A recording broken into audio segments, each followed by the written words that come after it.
Hello, this is Matt on the Moon Lambeau channel. Attorney John Deaton says that arguably XRP is more decentralized than Ethereum.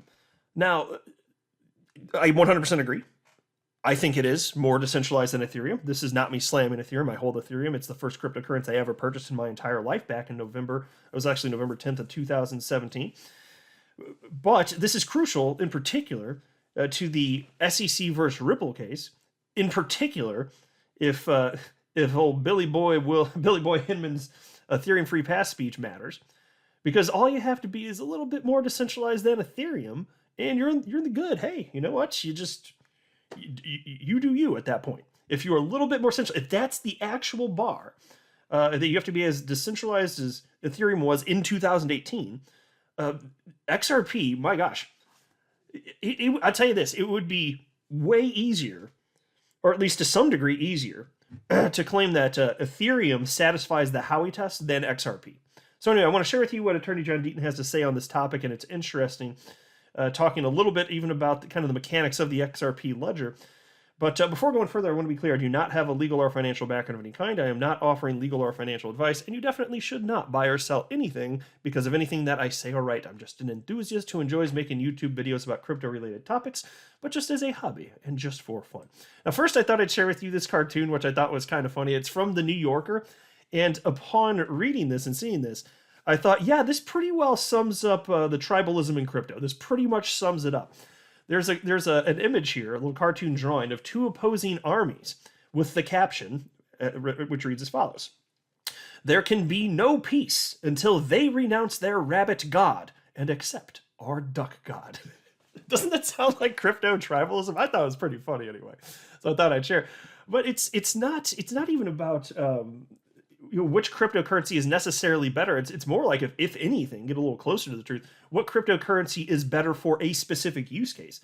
All of them serve different purposes. I mean, most of them admittedly serve no purpose. But you're not going to have a one-size-fits-all. A cryptocurrency, for many reasons I've highlighted on the channel for years, it can't do all things. There are trade-offs. So for instance, XRP, the best cryptocurrency on the planet for payments. I would argue that it's at the very top. And it also happens to be one of the most liquid, which is one of the things you can't program into a cryptocurrency. That's useful if you want to participate in crypto and blockchain.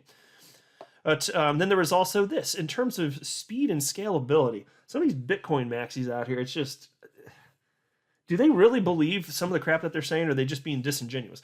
So there was this from Bitcoin Magazine on Twitter, wrote, Bitcoin's Lightning Network can currently perform over 1,000 times as much transactions as Visa. And they're highlighting here that Bitcoin with Lightning Network can conduct 40 million transactions per second. 40 million. Well, that's a lot. That's more than you'd ever need, right? Presumably. And then it shows other cryptocurrencies all the way down, well, not just cryptocurrency, it shows Visa and PayPal, all the way down to Ethereum, which are showing only can handle 15 transactions per second. But they didn't put Bitcoin on there. Bitcoin's more like, 5 to 7 transactions per second. They didn't put Bitcoin on there. They just put Lightning and are acting as if that's effectively Bitcoin. But it's not. Lightning Network today doesn't functionally work except for very small transactions. There are a lot of problems with the Lightning Network. Maybe they get worked out, maybe they don't. But it's also true, and the Bitcoin Maxies out there, they never want to acknowledge this, but the technology for Lightning Network can be used for almost any other cryptocurrency on the planet, including XRP. This is not proprietary to Bitcoin. It absolutely is not. You can use this technology elsewhere. So this doesn't give Bitcoin necessarily some sort of huge leg up unless it's specifically adopted only for Bitcoin. But that's not my point. My point is that if participants in any ecosystem choose to, they could adopt the technology if it works for whatever cryptocurrency they want, with rare exception. Now, with XRP specifically, you don't necessarily need to do that, as I'll highlight in just a second, but Anthony Pompliano retweeted that, and he said, Bitcoin's Lightning Network is the most advanced payment system ever created. I dispute that. I definitely dispute that. It doesn't even work today, whereas you have the XRP ledger with no scaling issues. In fact, 1,500 transactions per second, yes, if adopted globally, that's not enough, but there won't be scaling issues with XRP for a number of reasons. It's scalable. Effectively, I remember it was one of the earliest questions I had, is like 1,500 transactions, yeah, way faster than most blockchains, but what happens at scale? How does this work for XRP? That was one of my earliest questions. And XRP community member Matt Hamilton was the first to answer that for me years ago.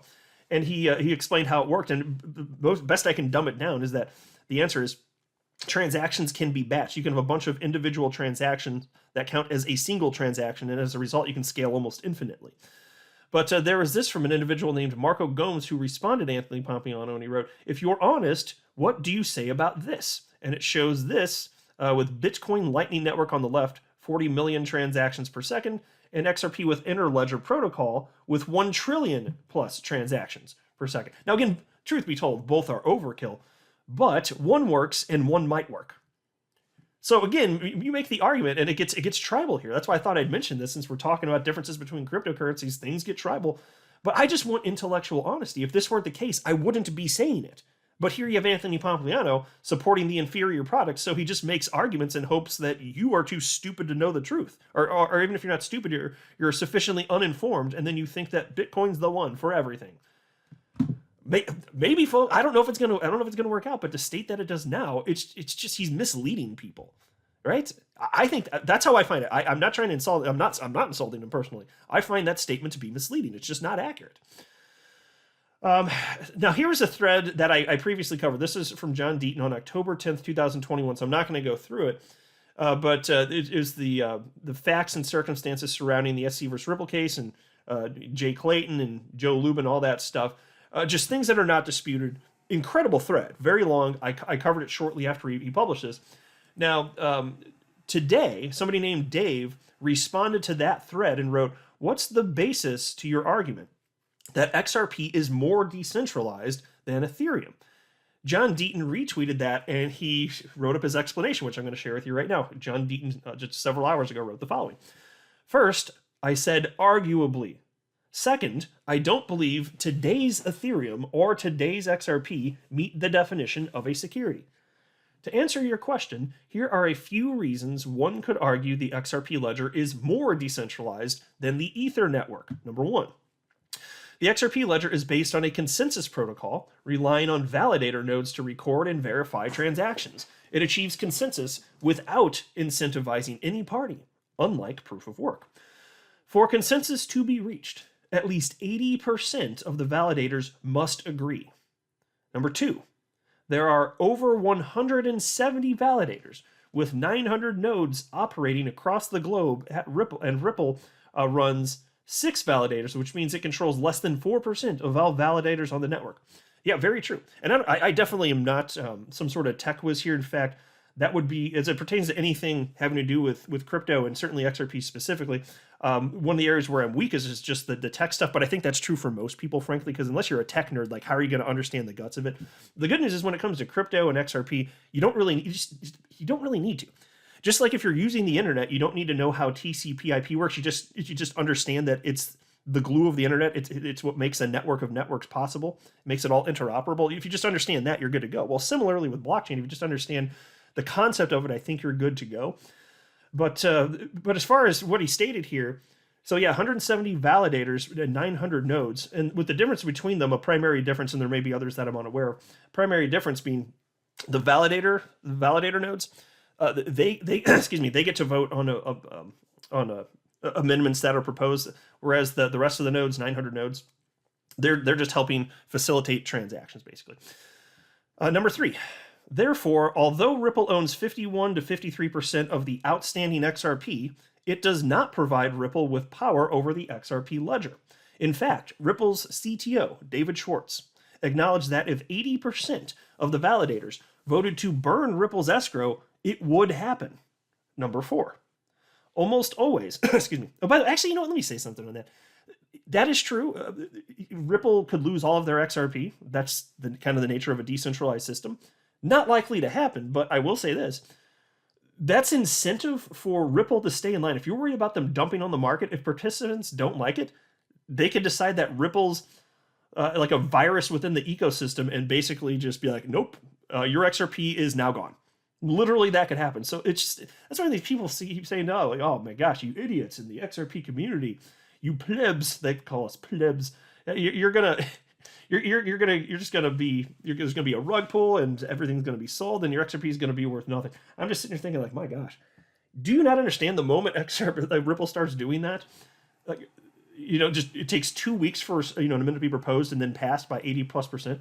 Do you not think that would happen? It's like, yeah, you could sell $1 billion once, and then okay, fine, you fooled us, or maybe you do it a few times, maybe sell more than $1 billion. You have a bunch out of escrow, and then you hold it, and then maybe you do okay. You can do it once, but you can't do it again because the XRP ledger is not going to go away in the meantime. It would short-term harm the price of XRP, but then you done messed up, son. Anyway, number 4. Almost always, when people call XRP centralized, they cite to the fact that Ripple owns the majority of XRP. Although I believe this is a fair criticism or concern regarding XRP, it doesn't make the network centralized. People constantly conflate token concentration with network centralization. They are not the same. Now, if the XRP ledger used a proof-of-stake consensus algorithm, I might have a different opinion. Which brings me to my 5th reason. Number 5. There's a valid argument that today, XRP is more decentralized than Ethereum, but when Ethereum moves to proof-of-stake consensus, I believe that argument becomes stronger. I'm no expert, but I believe with a proof-of-stake consensus algorithm, the control of the supply can play a significant role. If true, who are the Ethereum whales? How much of the supply of Ethereum are owned by a few or entities? I think it means few other entities. What about Vitalik Buterin?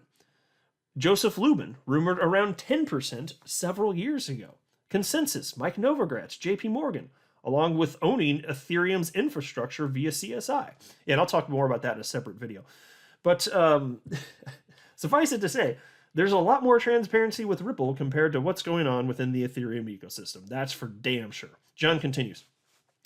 Like I said, it's a fair criticism or concern that Ripple owns so much XRP.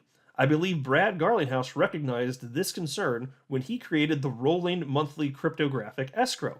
I assume Ripple publishes the quarterly XRP reports to also help address this concern. By the way, I'll just pause to note, I agree with John. It is a fair critique to point out how much XRP Ripple holds. I'm just saying, after that fair critique, I come to the conclusion upon my own analysis that I don't give a damn. I just don't.